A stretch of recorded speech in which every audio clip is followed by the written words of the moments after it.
பிரியமானவர்களே, ஆண்டவரும் அருமை இரட்சகருமா இருக்கிற இயேசு கிறிஸ்துவின் இனிய நாமத்தினாலே மற்றொரு நல்ல காலை பொழுதிலே உங்களை சந்திப்பதிலே நான் அதிகமாக மகிழ்ச்சி அடைகிறேன். இந்த நாள் முழுவதுமாக நீங்கள் செய்கிற எல்லா காரியத்திலேயும் கர்த்தருடைய கரம் உங்களோடு கூட இருந்து உங்களை நடத்துவதாக. சங்கீதங்களின் புஸ்தகம் 34 சங்கீதம் 8 வசனம் இப்படியாக சொல்லுகிறது, கர்த்தர் நல்லவர் என்பதை ருசித்து பாருங்கள், அவர் மேல் நம்பிக்கையாக இருக்கிற மனுஷன் பாக்கியவான் என்றதான வார்த்தையை நாம் வாசிக்கிறோம். அன்பான தேவனுடைய பிள்ளைகளே, இந்த வசனம் நமக்கு ஒரு ஆலோசனை சொல்லுகிறது. அது என்னவென்று சொன்னால், நாம் கர்த்தரை ருசி பார்க்கிறவர்களாக இருக்க வேண்டும் என்று சொல்லி. ஆண்டவரை எப்படி ருசி பார்ப்பது? ஒரு தின்பண்டத்தை அல்லது ஒரு உணவுப் பொருளை நாம் ருசி பார்க்கலாம். ஆனால் ஆண்டவரை எப்படி ருசி பார்ப்பது, கர்த்தரை எப்படி ருசி பார்ப்பது என்று சொல்லி நமக்குள்ளே ஒரு கேள்வி எழலாம். அன்பான தேவனுடைய பிள்ளைகளே, ஆண்டவரை நாம் எப்படி ருசி பார்க்க முடியும் என்று சொன்னால், அவருடைய நற்கிரியைகள் மூலமாக, அவர் மேல் நீங்களும் நானும் வைக்கக்கூடியதான நம்பிக்கையின் மூலமாக நாம் கர்த்தரை ருசி பார்க்க முடியும். பரிசுத்த வேதாகமத்திலே அநேக பரிசுத்தவான்கள் ஆண்டவரை ருசி பார்த்திருக்கிறதை நாம் வாசிக்கிறோம். அன்பான தேவனுடைய பிள்ளைகளே, அப்போஸ்தலர் நடபடிகளின் புஸ்தகம் 27 அதிகாரத்தில் நாம் ஒரு சம்பவத்தை நாம் வாசிக்கிறோம். அப்போஸ்தலனாகிய பவுலும் அவரோடு அநேகரும் யாத்திரை பண்ணுகிறார்கள். அப்பொழுது பவுல் கைதியாக இருக்கிறார். ஆனாலும் ஆண்டவர் பவுல் மூலமாக எச்சரிக்கிறார், இந்த யாத்திரை நமக்கு நல்லதல்ல என்று சொல்லி.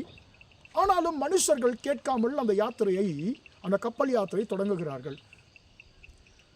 கொஞ்ச நேரத்திற்குள்ளே ஒரு மிகப்பெரியதான ஒரு புயலில் அவர்கள் சிக்கிக்கொள்ளுகிறார்கள். கிட்டத்தட்ட அநேக நாட்களாக சூரியனும் சந்திரனாவது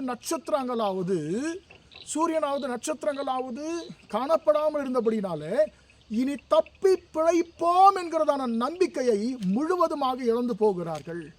அன்பான தேவனுடைய பிள்ளைகளே, இனி நம்முடைய வாழ்க்கை முடிஞ்சு போச்சு, இனி இந்த கடலை தாண்டி நாம் தப்பி கரை சேர முடியாது, இனி காற்று போன திசையிலே நாம் அப்படியே அலைவுபட்டு கொண்டே இருக்க வேண்டும் என்று சொல்லி எல்லோரும் முடிவு கட்டிவிட்டார்கள். ஆனால் அப்போஸ்தலனாகிய பவுல் எழுந்து சொல்லுகிறார், மனுஷரே பயப்படாதீங்க, கர்த்தர் எனக்கு நேற்று தம்முடைய தூதனை அனுப்பி சொல்லியிருக்கிறாரு, பவுலே நீ பயப்படாத என்று சொல்லி ஆண்டவர் சொல்லியிருக்கிறாரு, நீ ராயனுக்கு முன்பதாக நிற்க வேண்டும். எனவே மனுஷரே பயப்படாதீங்க, கப்பற் சேதமே அல்லாமல் உங்களில் ஒருவனுக்கும் பிராண சேதம் வராது என்று சொல்லி அவர் சொல்லுகிறார். சொல்லிவிட்டு அவர் சொல்லுகிறார், எனக்கு சொல்லப்பட்டபடியே நடக்கும் என்று என் தேவனிடத்தில் நான் நம்பிக்கையாக இருக்கிறேன்.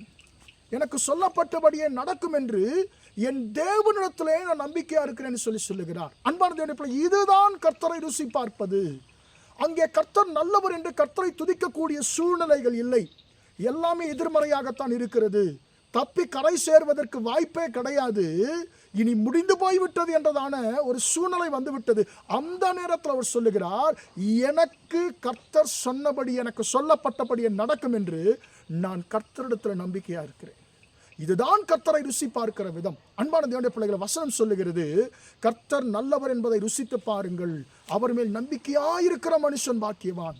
எப்படிப்பட்ட நேரத்தில் நாம் கர்த்தரை ருசி பார்ப்பது, எப்படிப்பட்ட நேரத்தில் நாம் கர்த்தரை நம்பிக்கை வைப்பதுன்னு சொன்னால், நம்புவதற்கு, அவரை விசுவாசிப்பதற்கு சூழ்நிலைகளை வாய்ப்பே இல்லாத நிலையிலையும் கூட நாம் கர்த்தரை நம்புகிறோம் தெரியுங்களா? அதுதான் கர்த்தரை ருசி பார்ப்பது.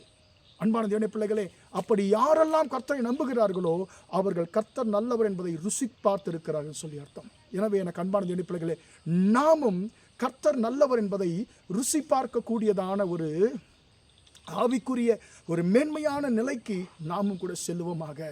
நீங்களும் நானும் கர்த்தரை நம்புவதற்கு வாய்ப்பில்லாத சூழ்நிலையிலையும் கூட கர்த்தரை நம்புகிறவர்களாக இருக்கும் பொழுது நாம் கர்த்தரை ருசி பார்த்திருக்கிறோம் என்று சொல்லி அர்த்தம்.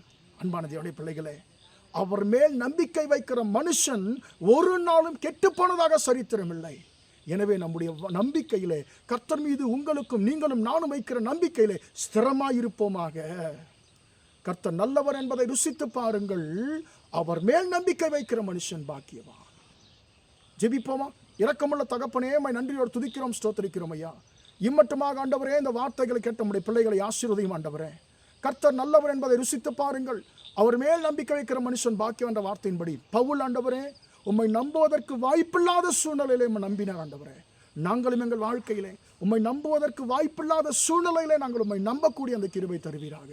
ஆண்டவரே, அநேக நேரத்தில் எங்கள் விசுவாசம், எங்கள் நம்பிக்கை ஆண்டவரே சீர்குலைக்கப்படுகிறது. ஆண்டவரே அப்பா, என்ன வந்தாலும், எப்படிப்பட்ட சூழ்நிலைகள் இருந்தாலும் மேல் நாங்கள் வைக்கிற நம்பிக்கை நாங்கள் ஸ்திரமாய் இருக்கக்கூடிய அந்த கிருபை தருவீராக. இந்த நாள் முழுவதுமாய் உம்முடைய பிள்ளைகள் செய்கிற எல்லா காரியத்திலையும் உம்முடைய கரம் கூட இருந்து நடத்தட்டும் என்று இயேசு நாமத்தில் ஒப்புக் கொடுத்து ஜெபிக்கிறேன் ஜீவனுள்ள நல்ல பிதாவே. ஆமேன், ஆமேன். பிரியமானவர்களே, கர்த்தர் உங்களை ஆசீர்வதிப்பாராக. Praise the Lord, praise the Lord.